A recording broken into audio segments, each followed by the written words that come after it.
Hello, beautiful souls, and welcome to this interview for Radha's Publishing House. My name is Care, and I am your host today. And I have the absolute privilege of interviewing Radhaa Nilia herself today. Welcome, Radhaa. Hello, thank you for having me, Care. It's my absolute pleasure. Thank you for being here. I'm just going to take a moment to read your bio so that everybody knows who Radhaa Nilia is just a little bit more. Hey. Radhaa Nilia is a distinguished publishing priestess, excelling in transforming aspiring writers into successful authors. As the visionary founder of Radha's Publishing House, she orchestrates sacred writing environments that enable authors to unleash their inner genius and bring their stories to life. Specializing in collaborative books and also offers solo books, Radha's Publishing House unites authors from around the globe, fostering a rich, diverse community. Radha's leadership has propelled multiple best-selling books, providing comprehensive support in visibility, publicity, and book signings. Beyond her publishing achievements, Radhaa established the Goddess Codes Academy, a transformative platform offering courses and programs dedicated to exploring the divine feminine archetypes. The Academy empowers women to helping them connect with their inner strengths and wisdom through immersive learning experiences. Radhaa recently unified the Academy and Publishing House under the Goddess Codes Collective, creating a holistic space for women to connect, share experiences, and support each other's personal and professional growth. Radhaa is a passionate, lifelong learner and teacher, committed to helping people discover their true selves. She believes in the power of every unique story and dedicates herself to helping individuals find their voice and share their narrative with the world. Through events, workshops, and a rich array of online resources, Radhaa continues to uplift and empower women globally. Absolutely beautiful. Thank you so much. You are so welcome. So I think the first thing that I would like to ask is what inspired you to start a publishing house? It was more of a download than inspiration. I mean, I had left Hollywood and was kind of leaving the city in the Appalachian Mountains where I am right now. And I just got a download that I should do a collaborative book. It was really important to share people's voices from around the globe. Like that's something that's been very important, is bringing voices that aren't just from one centralized place, but from different places. Because I think it's interesting to have people's unique perspectives, and then to find out how similar people, how similar they are in many, many ways. And it kind of helps bring us back into our heart, at least for me. Like I really enjoy other people's cultures and I love traveling. So it's like a little hub that we create. Beautiful. And it definitely shows that you love traveling with your background. I love the world. So today we're sitting down and we're talking about one of your books in particular called Pillars of Light. And would you mind shedding a little bit of light on what Pillars of Light is all about? Yes. So Pillars of Light, Stories of Goddess Activations came from my passion and my love of energy work and working with the divine feminine archetypes. And I had a practice, for many, many years in Hollywood called Golden Goddess Healing. And it wasn't based really on the goddess, actually. When I first started, I was doing many different modalities, but I had a home in Studio City Hills, And, people would come and sit right in front of me. And it was really nice to be like in person and just to sort of breathe with somebody else and really get into our sessions. And it allowed a spaciousness of exploration. And I was able to really kind of tune in. In sessions, a lot of times, like an archetype would come through, like a goddess archetype. And I wasn't really practicing that. You know what I mean? I was doing like holistic modalities, but it would really link up with whatever the person was going through at that time. So if it was, say, for example, needing to have more joy and playfulness, which I could definitely use some of that right now, but that was like Lolita's energy, goddess Lolita, who has that joyful playfulness. And so, every goddess has this archetype, this signature, this frequency. So really, to break it down, I was working with different frequencies of that divine feminine. And so how this came about is I would have these amazing experiences in the sessions, and so would the client, and we'd be like, wow, that was amazing. But I never wrote it down, and neither did they. So I thought, why don't we experience, what it's like to have a session and have somebody write it down to share what it's like. So the women actually came through and actually were experiencers of the modality. And so it's really fascinating because they're different women, different goddesses. And I really feel a renaissance of the divine feminine and the archetypes that are so empowering to us, that help bring us back to ourselves. And, in this modern world, and I've worked in the industry where it's very, very masculine, and we all have divine masculine and divine feminine within us. But I saw a lot of executives, and a lot of times the executives would be more in their masculine, but to the point where their feminine energies wasn't able to relax or be nurtured. And so the goddess activations really helped like executive women, and it was incredible to see how it shifted. So I mean, the whole book, and I even did like art, I don't think you can see it, but I even like did the art of the women because I'm an artist as well. It was digital art. It's kind of hard to see here, but, and so I really allowed myself to immerse in the energies of the women that I was working with, and they immersed in the goddess that they were working with. And it was a pretty interesting and amazing experience. So, yeah. That sounds amazing. And so was the book basically a rekindling with people who you had already done sessions with? Was it a combination of new people and people you had done sessions with, or was it generally new people who were called in?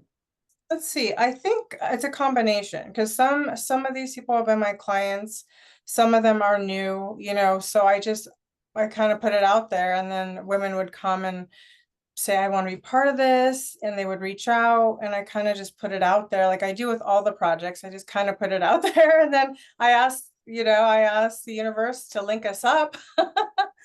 And so it was new experiencers, and then some that had been working with me for a while. So it was really fun to see how that came through in this as well. Beautiful. I love it when that happens, when you just kind of put it out there in the universe as to this is what I'm calling in, and anybody who's aligned to that will just like, it's like a heart ping. Yeah, I'm like, come on, put it out there. I want the right women, and also the women all picked unique goddesses, so nobody's overlapping in the book, which is really interesting. But what's so cool about this journey, it's kind of like a hybrid modality, because in a way we do go into like the Akashic, or what we call infinite cosmic records, and deal with like the other lifetimes, because we all have, and for me, and you talk to Maya, we all have these lifetimes that still creep on into this lifetime, and sometimes they're like gifts and they're beautiful, and sometimes they're challenges, they're patternings.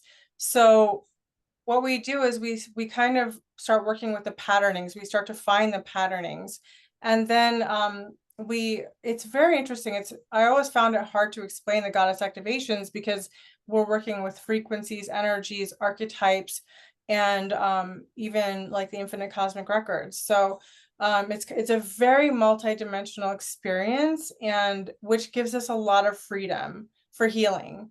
And for me, I like spaciousness. I love to feel that open spaciousness, especially when we're doing the work, but in a safe container, you know what I mean? So that way, like, I don't try to manipulate where we go. It just kind of leads us there. And I always find how interesting it is when it leads us to where we need to go. Like, it's kind of like being a detective in a way, because sometimes women will come in and they'll be like, I'm having this issue, I don't know where it's from, or I'm having a phobia.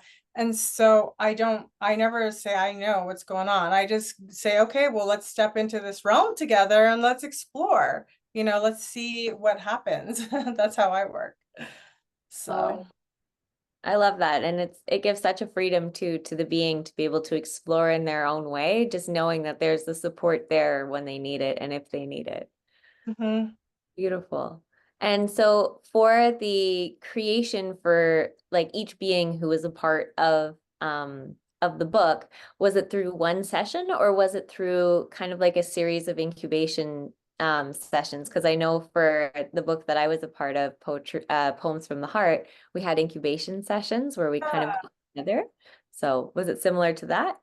There was some similarities, except that when we go into these sessions, they can be 90 minutes to 2 hours long. So we met over Zoom. I met each woman over Zoom, and then we just ventured and I recorded it, and then I gave them the recordings so that they could then flush it out, and so they had time. I believe we did a couple author incubator sessions just to meet and talk and let them write and explore that kind of a thing. So it was but it was just a little bit different because it's very personal, like no woman has the same experience, and I think that's what makes it special. It's not anything cookie cutter. Like, I wouldn't just say, okay, we went on this journey and now the next woman, you're going on this journey. And it's very individual to each person's higher self, what they're needing, what they're wanting, what their soul is wanting for them. And so we really invite that whole conversation with the higher self, I guess, so to speak, before we start. And then I usually I usually kind of start on my own, like with a meditation, so that I can kind of melt myself away and get my ego out of the way, because I don't want to interfere. I want to be, I'm more like a guide, so I'm not trying to push anybody anywhere. We let the flow happen, but that takes a certain amount of kind of letting go and softening within myself. And so for me, it's actually one of the happiest places to go because when you get yourself out of the way, it's like, wow, this is really fun. All of a sudden, the impossible becomes I'm possible. Exactly. Yeah. I for a moment. I like how my dog shaked her head, like shook her head and her collar made a noise, and then your dog started barking. My little munchkins are always up to something. We're in the forest, so I love that. Um, what would you find having hosted like the incubation sessions and having held space for the women who are a part of this book, what would you say was the most rewarding part for you? I mean, the sessions, like we really, really move through so much time and space. And there's always like this a little bit of like tension that we're moving through. And then kind of towards the end, when they have these experiences and epiphanies and the frequencies come in for both of us, there's kind of like this expansion, like, it's just this heart opening that feels so amazing. It's hard to even put into words, or, when they have a breakthrough that, we don't plan for those, but they're like these miracles. And then I'm like, yes, because it just makes it so worth it. And to me, that's why I would do it. There's no other reason to do it. You know what I mean? I don't think you'd have another reason to do this work except because you have these incredible awakenings, epiphanies, and kind of like this multidimensional space that it just feels exquisite, that your consciousness and your heart come together and everything feels unified, So for me, that's the greatest joy, because also it's really wonderful to meet people out of their ego as well. So we're both kind of in a space of exploration. We're both exploring together, and there's so much freedom in that, because the ego in our everyday lives has so many restrictions. And when we get to meet in this way, there's so much love that comes through, that for me, it's just the best thing I think ever, really. So I for me, that's what I love about it. I love that. And it feels so good when you are able to contribute something and then you just feel how it expands through to others and how that can just help in so many ways. And there's just such an amazing alignment to that. And what would you say your connection to the goddess feminine energy was going into this project? And then how would you say that it expanded by the end of it, having connected with so many, beings in the 3D, and then two, with so many different goddesses through these wonderful beings who you've been working with or were working with? Um, well, I've been doing this for a long time. So I've worked with lots of women, um, around the world for many years doing this, because I think it was like, yeah, 2008 or something around that time is when I started my practice. So I mean, this was just a beautiful manifestation of the experience. And I think because it's so surreal for me, I wanted to experience it too through other people's words. And so it was really beautiful to read the stories and to feel what they felt, going through the process. Because it's one of those things that you try to put it in a box, you try to label it, right? Goddess activations, but we're dealing with light codes. We're dealing with frequencies. These are things that can't be contained in a box. And so, I think the whole time I've been doing this work, I've always tried to find words for it, and I can't put it in a box, because it's really so much more than just one thing. So I think for me, it was just such a gift for my heart to be able to manifest that into an actual book, and then have, the chapters. And I'll just open it up for you so you can see, like, every woman has their chapters. They have lots of beautiful pictures.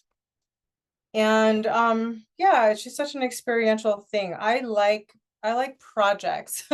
I like going into like those higher realms, and then I like to anchor things into this world as well, because I really feel that, we're really co-creating something that's new. We're not trying to, or at least in my perspective, my goal is never trying to blend in with the old world. We're kind of like pioneers moving forward. And so I always think about the future and about the future generations. And we're going through such a flux of energies and timelines, and so many things happening in this world right now, that it's like, I think we all have this special mission, but part of that for me is anchoring in these, goddess energies, and working with others to activate theirs, and them activating their pillar of light. And like I said before, like with the books, you know, when we do a project, I think of everyone as a pillar of light. So they're all contributing. It's not just one person. We're all in different places. And that's why I love that we have authors from all over the world, because we need pillars everywhere. And so I really feel that it does something when we create these pillars of light, these intentions, and we're all activating these frequencies. And I asked the women in the book, would you be willing to hold these frequencies, And so they agreed. It was a very sacred agreement. And because we could say, like, I can hold all the frequencies, but it's a lot. Like, a lot comes in through the sessions, comes in and out, and I'm pretty good at traversing that. But then we need to anchor those energies in.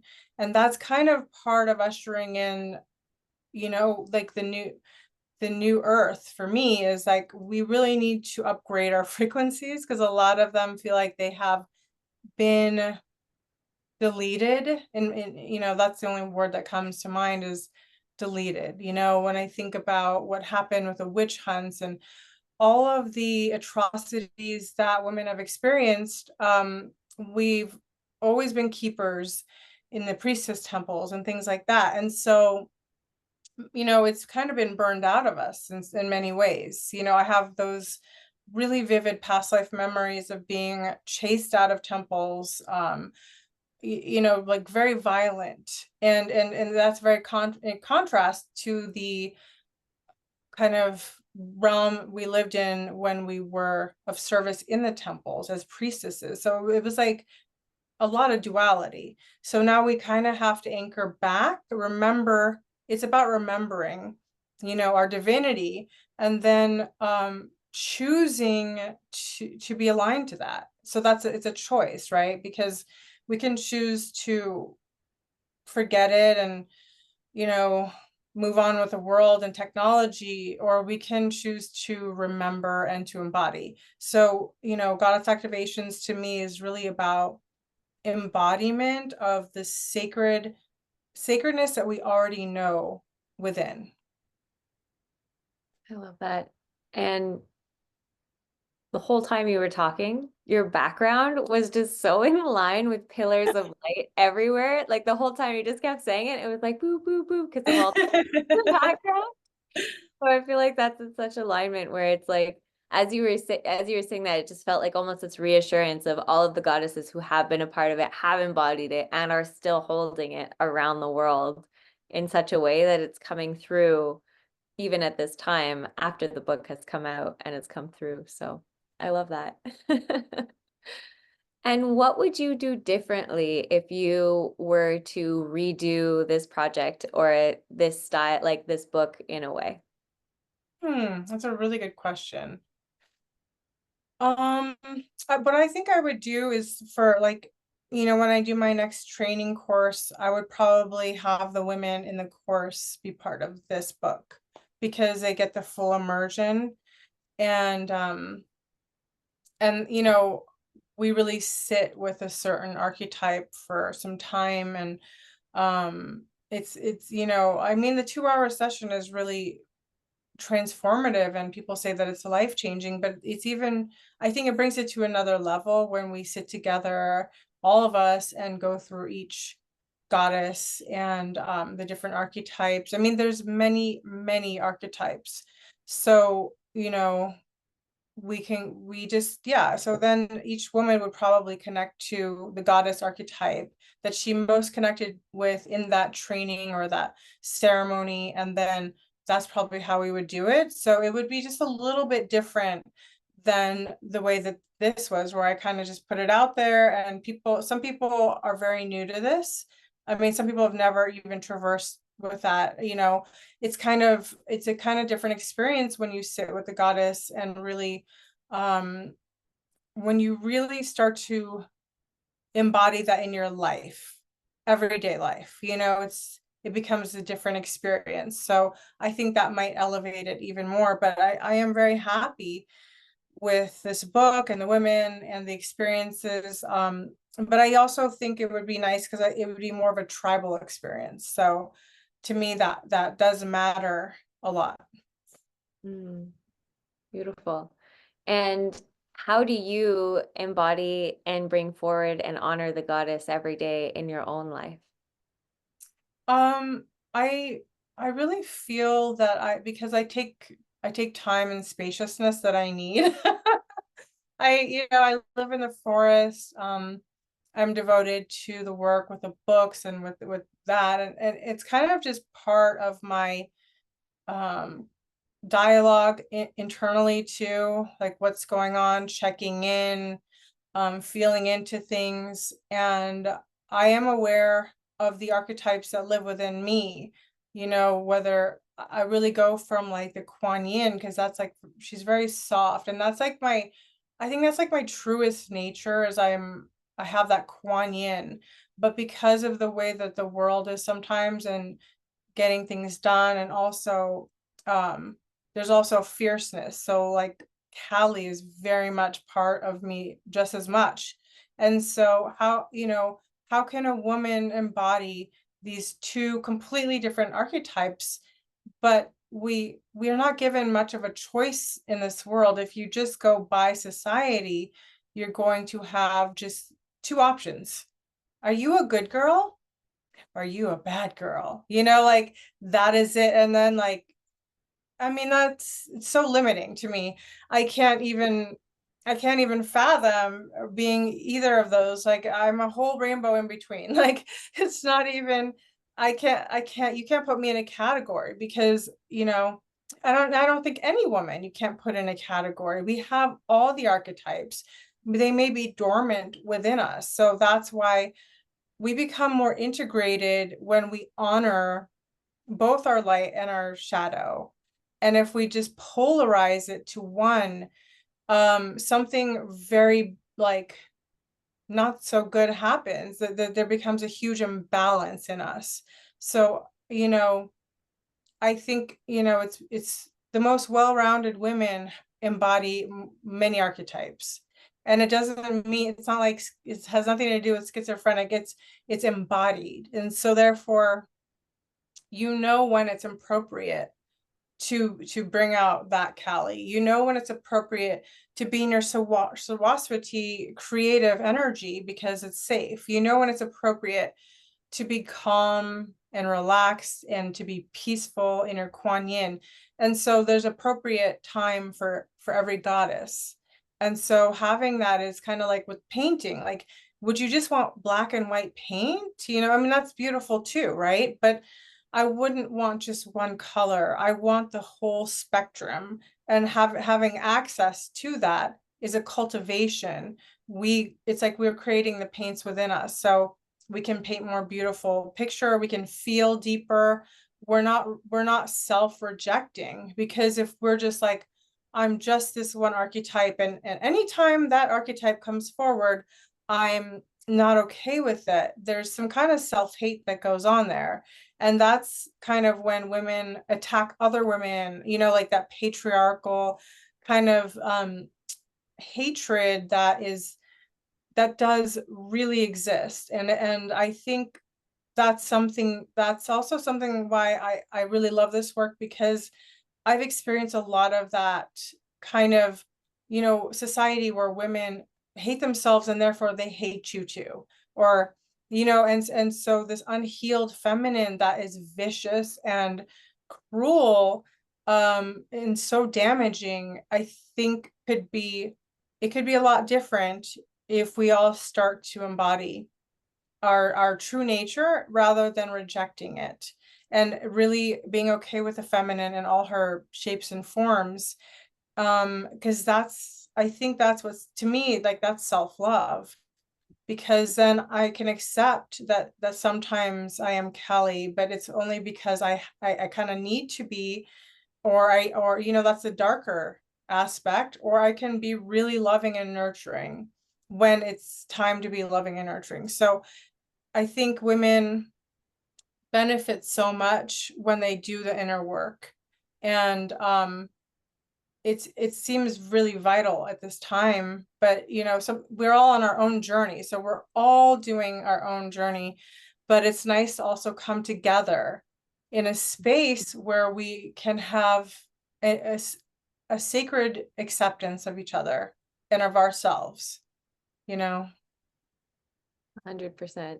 So beautifully said. And that's exactly how I felt when we were creating Poems from the Heart, just with everybody who's within it, just creating that sacred space and that love within. You have such a gift in connecting beings and then being able to help bring through that inner love. Um, and I'm right there with you in the same boat of to love all of us, we need to love every aspect of ourselves, and that looks very multidimensional Mm. and accepting the different dimensions of ourselves. So Mhm. beautiful. And do you plan on doing another program to create possibly a sequel or another book that's similar to Pillars of Light? I think so. I'm just more interested in doing the program and getting women together and exploring the goddess activations and teaching it and sharing it. And then, I kind of like everything I do in my life is kind of like I kind of get a green light. So it's hard sometimes to be like, I'm committed, because when I commit, then I have to commit the whole way through, and it's a real process. So I kind of wait and I feel into it. I know that I'm being guided to do another round of the goddess activations. And so if that light turns on and turns green, then I know it's time to do another book. And that's kind of how it is with all the books. I feel into it. I kind of get the download, and then I kind of move forward, and I feel if the energy is reciprocal in some way, people are ready for it. And sometimes they're not. Like sometimes we have to wait for the right moment. And so if it's the right moment, then we will move forward. But with this book, it's called Pillars of Light, which I absolutely love, but I think we're going to change it to Stories of Goddess Activations, and we may integrate Pillars of Light into, the subtitle, so that people could have a clear understanding of what it is and not be confused. So clarity is really important in the titles too. What I've learned is like people need the clarity of what it is, like right away. Mhm. Very, very powerfully said. And I love that you're going to change it. And it's almost you're just flipping it for the next one. That's Yeah, all. yeah. I love that.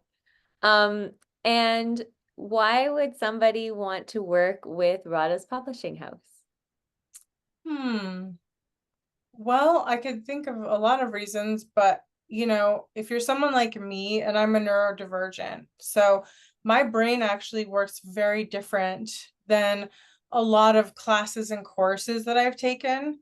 Again, it has that multidimensional aspect to it, which makes it really hard to like be so tight, and a lot of these things are really tight. And for me, like for example, if I was coming, I'd be like, well, I want a neurodivergent friendly place to bring my work to, because they will understand me better. And I think there's a lot of neurodivergence out there, and whether it be ADHD or autistic or whatnot, and I happen to be both, that it's nice it's nice to be understood, I think. And I understand what it's like to not feel understood. So for me, it's important that everybody feels seen and heard and understood. And that's why we do the calls, because I want to check in, feel everybody's energy. It To me, there's a little few more steps that we need to take to get there, and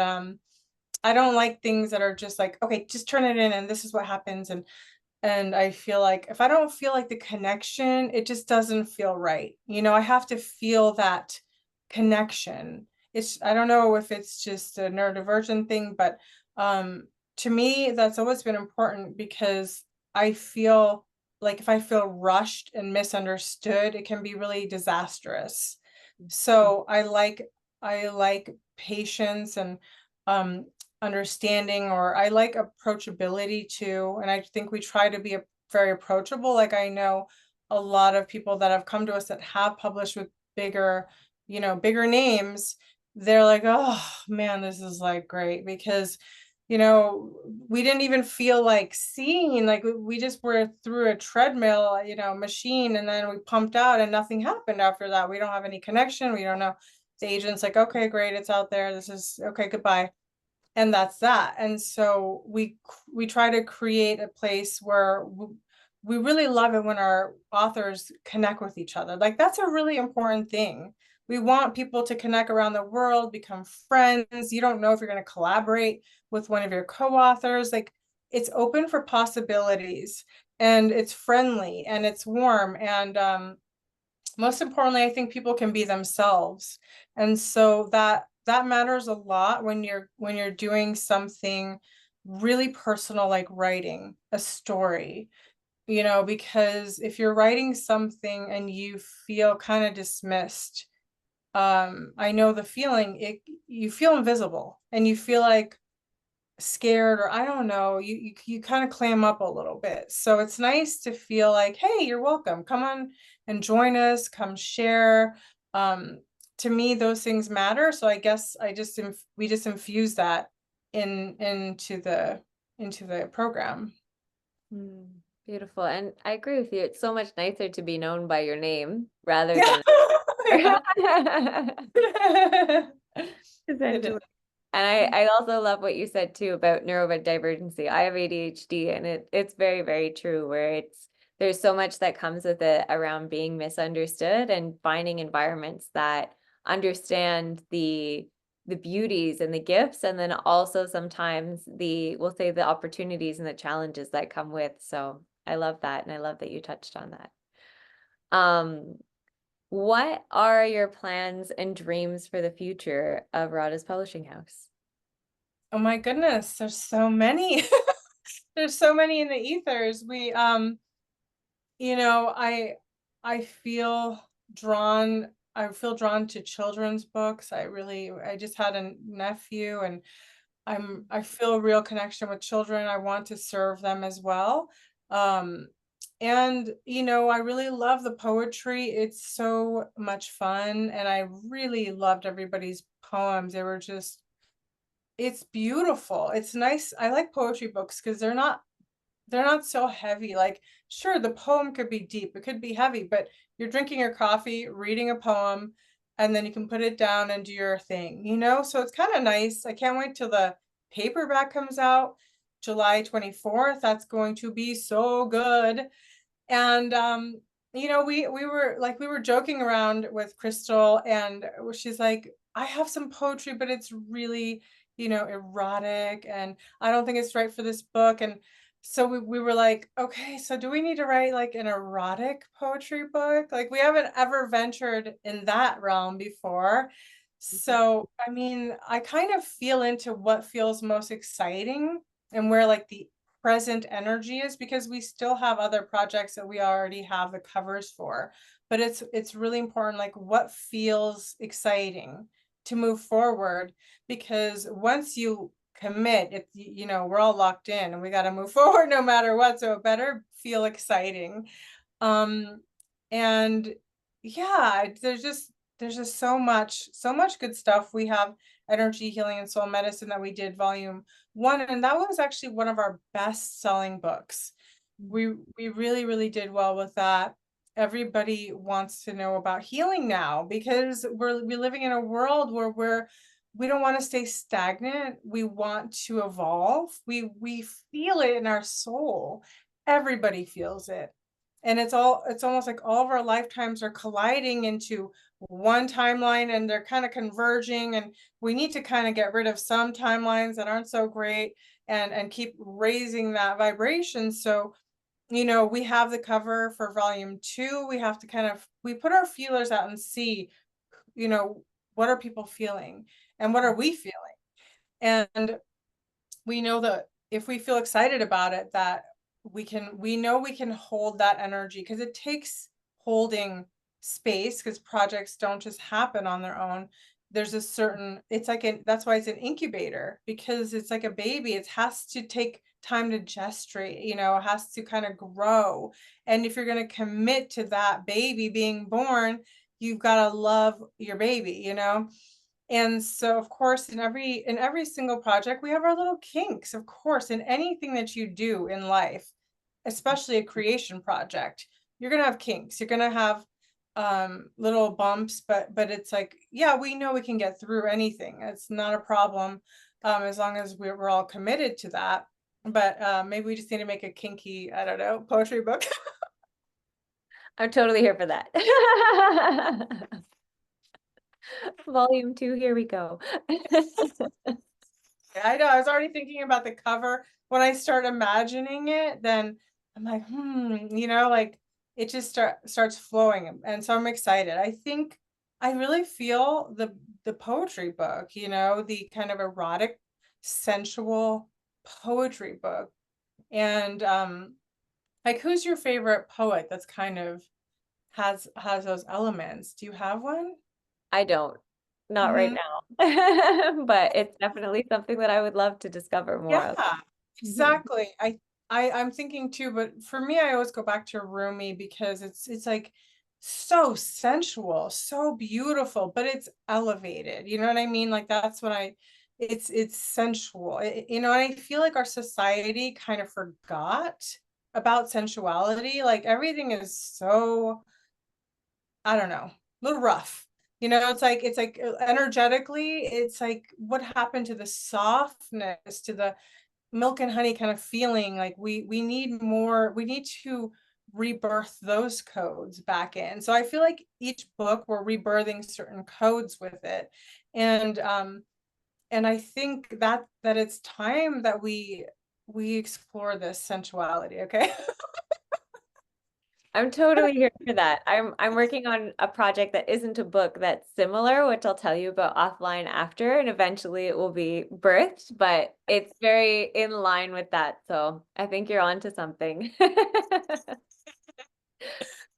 So where can our viewers find you and discover any of the upcoming projects that you have or the books that you're currently working on now? Sure. So, we love Linktree because Linktree, we have all of our books on Linktree. If we do upcoming projects, we'll have a page about it at the top.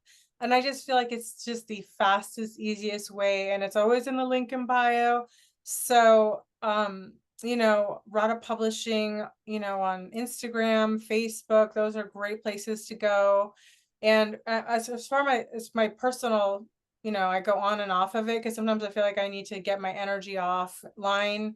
So it's kind of different sometimes with Radhaa Publishing House. It's still me, it's still my energy, but it's not as, personal. So I go on and off of Instagram, but we always have our page up, and you can always find our link tree, and that has everything. If you want to get all of our books, you can, they're all in Barnes and Noble, but you can find each link. And we're always going to share all of our workshops. I plan to do more workshops because I really like them. And I think it's so fun to get together. Like, what's better than coming together for a higher purpose, co-creating, getting in touch with our own energy in our own projects and writing. It's so fun. And so I really want to have more fun and play. And the workshops are kind of non-committal, like you get to just, do them, and we all have a great time. So I think we're going to be doing a lot more workshops. We've also been asked to hold space for writers who are doing different kinds of projects. So some people are doing memoirs, some people are doing poetry, but it's more about holding that space. So that incubator, author incubator kind of thing, where they can come in and kind of work, and then we do a check-in to see what everybody's working on. And it feels supportive, and it also holds accountability, because as a writer, it's very hard at times to want to commit to your own projects. We always have an excuse to do something else. Sometimes we need those spaces, online, and there's no pressure, but there's also a feeling of connectedness. So we're kind of co-working together. So we're going to probably open those up because we've had quite a few requests and from past authors that are working on their new stuff. So yeah, it's going to be a lot of fun. We're going to bring in a lot of dynamic projects and events. So just stay tuned. Oh, I love that. It sounds like there's so many beautiful things that you're working on and helping birth into the world. I'm a mother of books. Yeah. Oh, beautiful. And is there any last nuggets of knowledge that you would like to share with our viewers before we depart today? Hmm.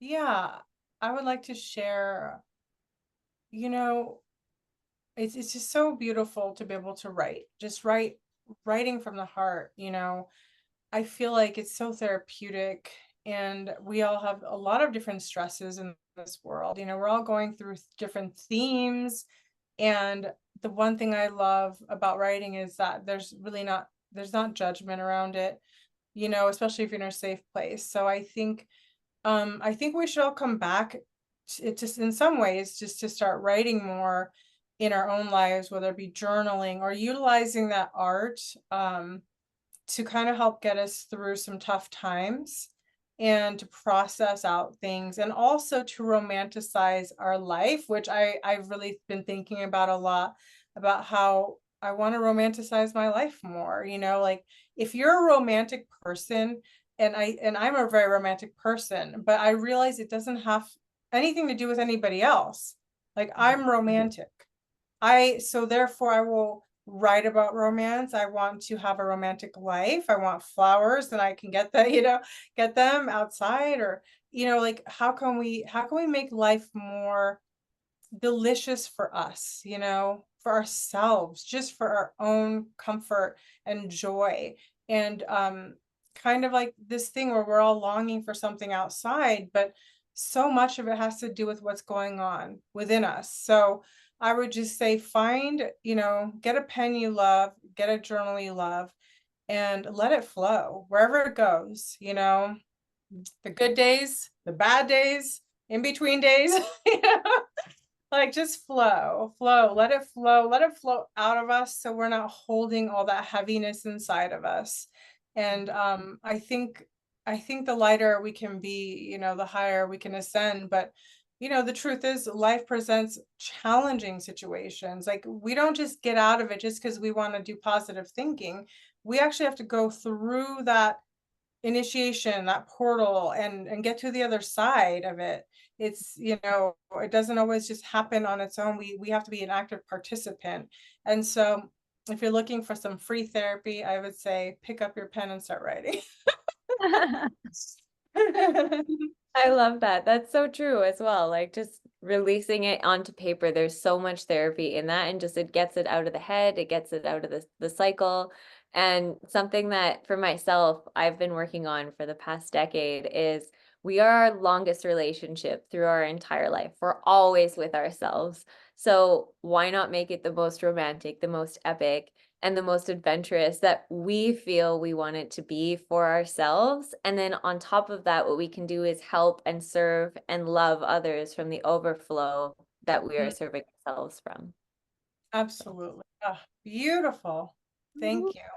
You're Mm, so welcome. And thank you. Thank you so much for your time, for your wisdom, for all of the knowledge, and for sharing so much about all of the beautiful work that you do, and for being with us today. thank you. And here's the book again, so you can see it. It's so I beautiful. wanted to show the full thing because it's really beautiful. The artist. I'm really happy with our book covers, so. That's one thing that I have noticed. That was, I think, one thing that really drew me in actually to Radha's Publishing House was how magically powerful each book cover is, because they're just so stunning. And I'm very much a visual person. So Mm. thank, thank you for catering to us visuals. Awesome. Well, thank you so much again, Radha. And thank you to our viewers for taking the time, for being here with us. And please check out Radha's Publishing House and all of the amazing projects that they have already out and the upcoming projects that are going to be appearing. Have a beautiful rest of your day and keep on shining so brightly.